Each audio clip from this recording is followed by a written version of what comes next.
Rwanda is a country that suffered the genocide at the hands of FDLR and which has suffered 20 more. Cyahuye na jenoside yakorewe abatutsi, aba FDLR ifite inkomoko mu basize bakoze iyo jenoside babigizemo uruhare kuva mu 1994. U Rwanda rwagiye ruhura n'ibitero 21 byagabwe n'uyu mutwe utari wa leta kandi ukaba ushyigikiwe n'igihugu kiri mu muryango w'abibumbye. Niba ibitero 21 byagabwe n'umutwe witwaje intwaro utari wa leta ushyigikiwe n'igihugu bitaba impamvu ihagije gukoresha ingingo ya 51 y'amasezerano ashyirwaho n'umuryango w'abibumbye, niki cyaba kigomba kubaho kugira ngo icyurenganzira bwa muntu gikoreshwe? Mu myaka 31 ishize ibitero 21 ni byinshi. Niba mushaka kumenya inshuro FDLR yagabye ibitero ku Rwanda, mwareba n'amatangazo yo kwintangiriza y'abaturage b'ibihugu byanyu. Hari ibihugu bisobanura inama zigira abaturage byabo kwirinda kujya muri ibyo bice, kandi ubu turasaba guhagarika ingamba zo kwirinda mu gihe FDLR ikomeza kugira ibirindiro. Madame Grete yabitwibukije ko ibitero byabaye rimwe mu 1994.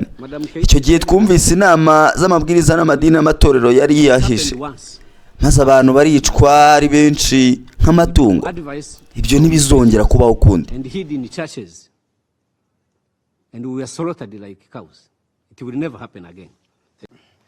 Iryo ngiryo ni ijambo ryatangajwe n'uhagarariye u Rwanda mu nama y'umutekano y'umuryango w'ubumwe bw'abibumbye UN, aho bagaragaje yuko bafite impungenge ku mutekano w'u Rwanda, ruvuga ko rumaze imyaka myinshi ruhanganye n'ibitero bya FDLR, umutwe witwaje intwaro uvuga ko ufite inkomoko mu basize bakoze jenoside yakorewe abatutsi mu Rwanda mu mwaka wa 1994.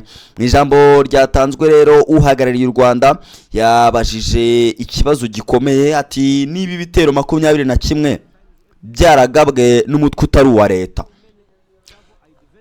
kandi uwo mutwe wa leta ukaba ushyigikiwe n'igihugu kiri mu muryango w'abibumbye, ntabwo bihagije ko igihugu cyakoresheje bene nk'ibyo twakwitabaza ingingo ya 51 ya UN Charter muri iki gipimo gisabwa. Rero tugiye kugenda twibaza byinshi bitandukanye.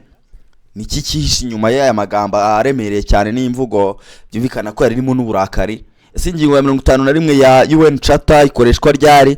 Kandi ikibazo cya FDLR kimaze imyaka 30 giteye muri aka karere k'ibiyaga bigari kihagaze gutereka ibyo byose tubiganireho. Nguhaye ikaze hano kuri The Quick Times News, kandi subscribe, like, share ndetse na comment kugira ngo tuganire byinshi bikubiye muri iki kiganiro ndetse no kuri aya magambo akomeye yatangajwe n'u Rwanda.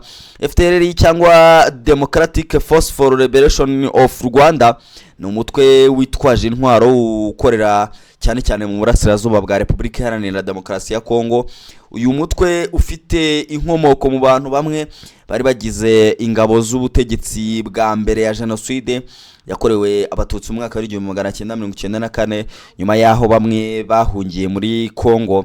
Kuva icyo gihe ikibazo cy'imitwe yitwaje intwaro mu burasirazuba bwa Kongo cyabaye kimwe mu bibazo bikomeye by'umutekano muri aka karere, yaho u Rwanda rumaze imyaka ruvuga ko FDLR kuba ari ikibazo gikomeye kubera ko ivuga ko uyu mutwe ugira n'ibikorwa bibangamira umutekano warwo. Ku rundi ruhande abayobozi n'abasesenguzi bamwe bo mu karere bavuga ko ikibazo cya FDLR kigomba gukemurwa binyuze mu nzira za politike ndetse n'ubutwererane mpuzamahanga. Ijambo ry'u Rwanda havuzwe ko kuva mu mwaka wa 1994 habaye ibitero bigera kuri 21 byagabwe na FDLR mu cyangwa iyo mitwe nyine ifitanye isano nawo, aho u Rwanda ruvuga ko ibyo bitero bigize impamvu ikomeye yo gukoresha uburenganzira bwo kwirwanaho buteganywa n'ingingo ya 51 y'amasezerano y'umuryango w'abibumbye. Iyo ngingo ikaba ivuga ko igihugu gifite uburenganzira bwo kwirwanaho igihe habaye igitero cyitwaje intwaro kugeza igihe akanama k'umutekano gafashe ingamba zikwiriye. Iki kibazo rero nyamukuru ni kihe?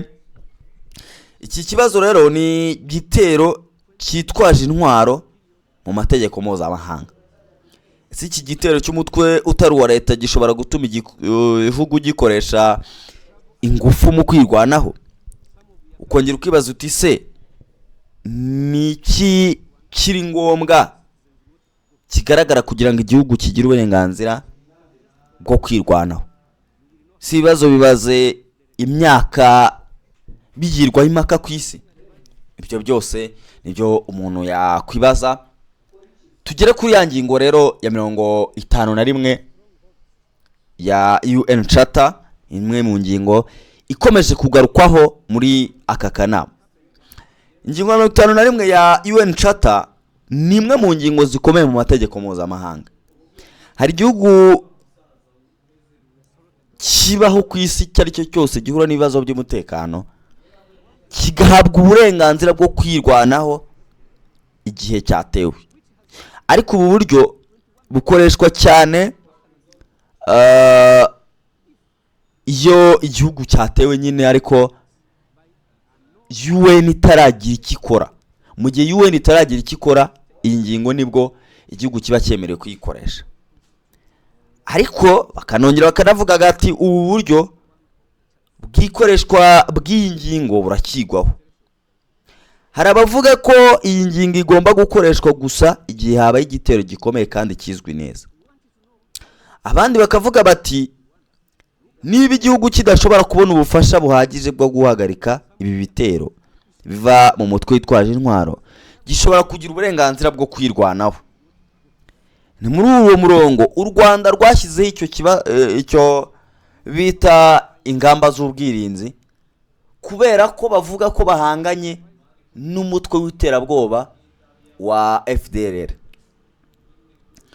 Aho u Rwanda nyine ruvuga ko kuba FDLR ikomeje kuba ku butaka bwa Repubulika ya Demokarasi ya Kongo kandi kagira ubushobozi bwo kuba bwagaba igitero ku Rwanda ari ikibazo gikomeye cy'umutekano.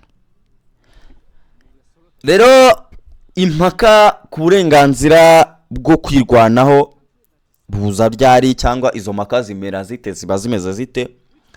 Abashyigikira imyanzuro y'u Rwanda bavuga ko igihugu gifite inshingano zo kurinda abaturage bacyo, ariko bakanavuga ko amategeko ya jenoside yakorewe abatutsi mu mwaka wa 1994 ari isomo rikomeye ku Rwanda, kandi ko rudashaka kongera guhura n'ikibazo cyo kutinda gutabara nk'uko byabaye icyo gihe, kubera ko bari bizeye UN, ariko UN itinda gutanga ubufasha, aho byaje no guteza ibibazo hagapfa abaturage benshi cyane barenga miliyoni. Ariko abanenga ibikorwa bya gisirikari byo kurenga imipaka bavuga ko ngo amategeko mpuzamahanga asaba ko ibihugu byitondera gukoresha izi ngufu. Bavuga ko igisubizo kirambye kigomba kuba ibiganiro, aho gukuraho imitwe yitwaje intwaro no gukemura ibibazo bya politike biri mu karere byakabaye bikemozwa ibiganiro. Ubutumwa bw'u Rwanda rero ku mateka ya jenoside mu mwaka wa 1994, ngo muri ririya jambo nyine ry'u Rwanda harimo n'amagambo akomeye cyane ajyanye n'amateka ya jenoside. U Rwanda ruvuga ko mu mwaka wa 1994 amahanga yananiwe gukumira jenoside, kandi bo bakavuga ko u Rwanda rudashaka kongera kwizera gusa amagambo yo kurindwa mu gihe rubona ko hari ikibazo cyangwa ibibazo bitandukanye by'umutekano bikomeje. Ni muri uwo murongo havuzwe ko ibyabaye mu mwaka wa 1994 bitazongera kubaho ukundi. Aya magambo akaba ari amwe mu magambo nk'uko mwagiye mubikurikira agaragaza uburyo ikibazo cy'umutekano w'u Rwanda gifitanye isano n'amateka yarwo. Ikibazo cya FDLR rero ni umutekano w'u Rwanda n'umubano warwo na Kongo, ni kimwe mu bibazo bikomeye muri Afurika y'Iburasirazuba, ku rundi ruhande rero cyangwa ku ruhande rumwe u Rwanda ruvuga ko rufite impamvu zo kurinda umutekano warwo rushingiye ku mateka y'ibitero ruvuga ko rwagabweho. Ku rundi ruhande amahanga agakomeza gushimangira ko ibisubizo birambye bigomba kuva mu biganiro, gukemura ibibazo by'imitwe yitwaje intwaro no kubahiriza amategeko mpuzamahanga. Ikibazo gisigaye ni ikihe rero? Ese umutekano w'igihugu ushobora gusobanura gukoresha ingufu mbere y'uko habaho igitero gikomeye, cyangwa amategeko mpuzamahanga asaba ko habaho ibimenyetso bikomeye kurushaho? Iki ni ikibazo kizakomeza kuganirwaho mu karere ndetse no ku rwego mpuzamahanga mu nama nk'izi ngizi, aho bazakomeza kugenda babiganiraho 5 kuri 5.